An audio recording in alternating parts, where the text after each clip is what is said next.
Hello students, आज हम chapter electrochemistry के 4 इम्पॉर्टेंट टॉपिक्स को स्टडी करेंगे। Resistance, conductance, resistivity and conductivity. सबसे पहले स्टार्ट करते हैं हम रेजिस्टेंस के साथ। अब रेजिस्टेंस का मतलब होता है कि करंट के फ्लो में ऑपोजिशन, मतलब करंट को फ्लो करने से रोकना, इसको बोलते हैं रेजिस्टेंस। अगर रेजिस्टेंस ज़्यादा होगा तो करंट को कंडक्टर के अंदर से पास होने में ज़्यादा डिफ़िकल्टी आएगी, इसीलिए करंट कम फ्लो करेगा। अगर रेजिस्टेंस कम होगा तो करंट को पास होने में कम डिफ़िकल्टी होगी, इसीलिए करंट आसानी से फ्लो करेगा। अब सवाल ये आता है कि रेजिस्टेंस किन बातों पर डिपेंड करता है। सबसे पहला फैक्टर जो है जिस पे रेजिस्टेंस डिपेंड करती है वो है लेंथ। जितनी कंडक्टर की लेंथ ज़्यादा होगी, करंट को उतना ही लंबा डिस्टेंस ट्रैवल करना पड़ेगा। ठीक है, अब इसीलिए रेजिस्टेंस जो है वो बढ़ जाएगी। दूसरा फैक्टर है एरिया ऑफ क्रॉस सेक्शन। अगर कंडक्टर मोटा होगा यानी उसका एरिया ज़्यादा होगा तो करंट को पास होने के लिए ज़्यादा स्पेस मिलेगी, इसीलिए रेजिस्टेंस कम हो जाता है। और अगर कंडक्टर पतला होगा तो करंट के लिए स्पेस कम पड़ेगी और इसलिए रेजिस्टेंस बढ़ जाएगी। अब तीसरा फैक्टर है मटेरियल। हर मटेरियल करंट को इक्वली पास नहीं होने देता है, इसी वजह से डिफरेंट मटेरियल्स का रेजिस्टेंस भी डिफरेंट होता है। अब सबसे पहले हम नोट डाउन करेंगे resistance.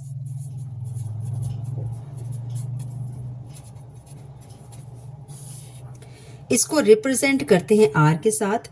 Resistance is the opposition to the flow of electric current.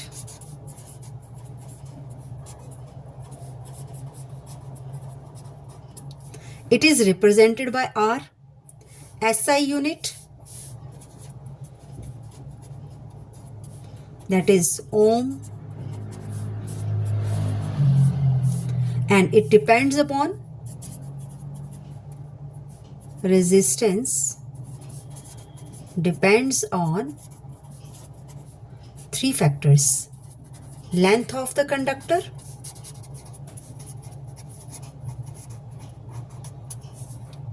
number 2 area of cross section,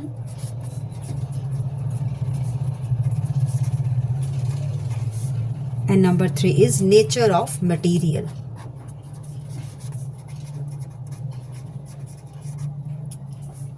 Next is conductance. अब कंडक्टेंस समझते हैं। कंडक्टेंस क्या होती है? कंडक्टेंस रेजिस्टेंस का एग्जैक्टली ऑपोजिट होता है। ये बताती है कि कंडक्टर जो है वो करंट को कितनी आसानी से पास होने देता है।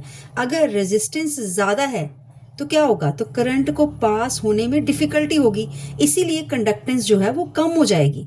पर अगर रेजिस्टेंस कम है तो करंट आसानी से पास करेगा, इसीलिए कंडक्टेंस ज़्यादा हो जाएगी। तो इसीलिए हम कहते हैं कि कंडक्टेंस जो है वो रेजिस्टेंस का रेसिप्रोकल है, रेजिस्टेंस का उल्टा है। कंडक्टेंस को हम जी से रिप्रेजेंट करते हैं और इसका एसआई यूनिट सीमेंस होता है। जैसे कि अब लिखेंगे, conductance is the ability of a conductor to allow the flow of current. It is a reciprocal of resistance.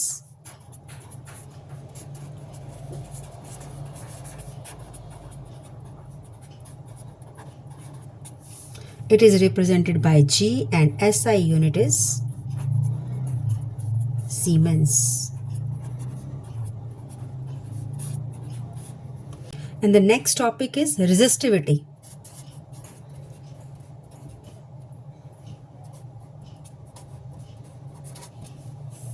अब रेजिस्टिविटी क्या होती है? रेजिस्टेंस जो होती है, जो हमने पहले पढ़ी है, ये सिर्फ मटेरियल पर ही डिपेंड नहीं करता, वो कंडक्टर की लेंथ और एरिया पर भी डिपेंड करता है। लेकिन अगर हमें सिर्फ मटेरियल की ही कंडक्टिविटी या कंडक्टिंग एबिलिटी कंपेयर करनी हो तो हम रेजिस्टिविटी टर्म यूज़ करते हैं। ठीक है, जब भी हमें मटेरियल की कंडक्टिंग एबिलिटी कंपेयर करनी होती है तो हम रेजिस्टिविटी का इस्तेमाल करते हैं, यूज़ करते हैं। रेजिस्टिविटी हमें बताती है कि कोई मटेरियल अपने आप करंट को कितना अपोज करता है, चाहे कंडक्टर की लेंथ या थिकनेस कुछ भी हो, बट वो मटेरियल अपने आप करंट को कितना अपोज कर सकता है। इसीलिए कॉपर, एल्युमिनियम और सिल्वर की रेजिस्टिविटी अलग अलग होती है। यानी रेजिस्टिविटी मटेरियल की अपनी कैरेक्टरिस्टिक प्रॉपर्टी है, ये मटेरियल टू मटेरियल डिफर करती है। इसको हम रो से रिप्रेजेंट करते हैं। So what is resistivity? It is the resistance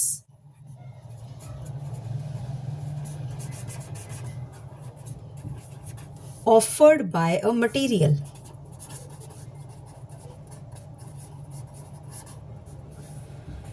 this is the characteristic property of a material. It is the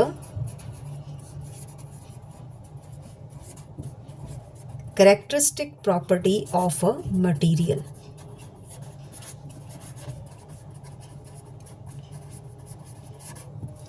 It is represented by rho और इसका SI यूनिट होता है ohm metre, that is ohm metre. Next is conductivity.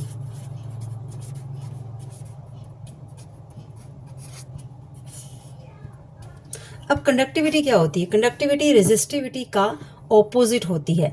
ये बताती है कि कोई material electricity को कितनी इजीली कंडक्ट करता है। अगर रेजिस्टिविटी कम होगी तो करंट इजीली पास करेगा, इसीलिए कंडक्टिविटी ज़्यादा होगी। और अगर रेजिस्टिविटी ज़्यादा होगी तो करंट का फ्लो डिफिकल्ट हो जाएगा, इसीलिए कंडक्टिविटी कम होगी। इलेक्ट्रोकेमिस्ट्री में हम कंडक्टिविटी की हेल्प से ही आयनिक सॉल्यूशंस की कंडक्टिंग पावर को मेजर करते हैं। कंडक्टिविटी को कप्पा से रिप्रेजेंट करते हैं। Conductivity is the ability of a material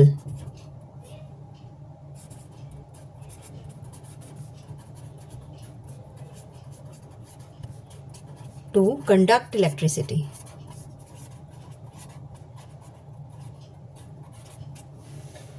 It is reciprocal of resistivity.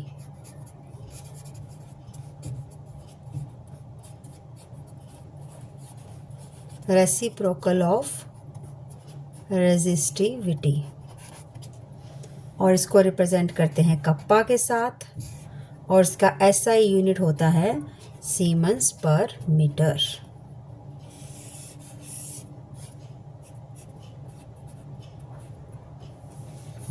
Next is the formulas of resistance, conductance, resistivity and conductivity. These are very important formulas. अब इनको study करेंगे। सबसे पहले resistance. हमने starting में किया था कि रेजिस्टेंस जो है वो लेंथ और एरिया ऑफ क्रॉस सेक्शन पर डिपेंड करती है। वो कैसे? जितनी ज़्यादा लेंथ होगी कंडक्टर की, रेजिस्टेंस उतनी ज़्यादा होगी, और जितना एरिया ज़्यादा होगा रेजिस्टेंस उतनी कम हो जाएगी। सो हम कह सकते हैं कि रेजिस्टेंस जो है that is directly proportional to length and inversely proportional to A. अब इसको सॉल्व करेंगे तो आएगा R is equal to rho into L upon A. अब यहाँ पे रो क्या चीज़ है? What is this? This is resistivity. This is the constant of proportionality, जिसको हम रेजिस्टिविटी भी कहते हैं। That is R is equal to rho L upon A. So this is the formula of resistance. अब conductance क्या किया था हमने? कंडक्टेंस को हम रिप्रेजेंट करते थे G के साथ। It is inverse of resistance, that is equal to 1 upon R। जब हम R की वैल्यू यहाँ पुट करेंगे तो क्या आएगा हमारे पास? 1 अपॉन रो L अपॉन ए, जिसको सॉल्व करने पे हमारे पास आएगा area upon rho into L। अब रेजिस्टिविटी क्या होती है? रेजिस्टिविटी जो कि हम पहले कर चुके हैं, दिस इज, यहाँ से हम रेजिस्टिविटी निकाल सकते हैं। रेजिस्टेंस के फॉर्मूला से हम रेजिस्टिविटी निकाल सकते हैं, that is equal to R into A upon L। Next is conductivity. Conductivity again is reverse of resistivity, और यहाँ से हम रेजिस्टिविटी निकाल सकते हैं। तो यहाँ पे हम G इज इक्वल टू